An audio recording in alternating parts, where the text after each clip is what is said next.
इस नारे के ऊपर हमारा मुल्क बना था। या अल्लाह, तेरे सवाल किसी के सामने नहीं झुकते।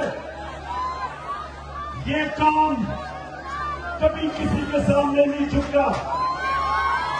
और ये जो हमारे पर मुसल्लत किया, ये हमें अमेरिका की गुलामी कराना चाहते। और हम सब सिवाय अल्लाह के किसी की गुलामी नहीं करते। इंशाअल्लाह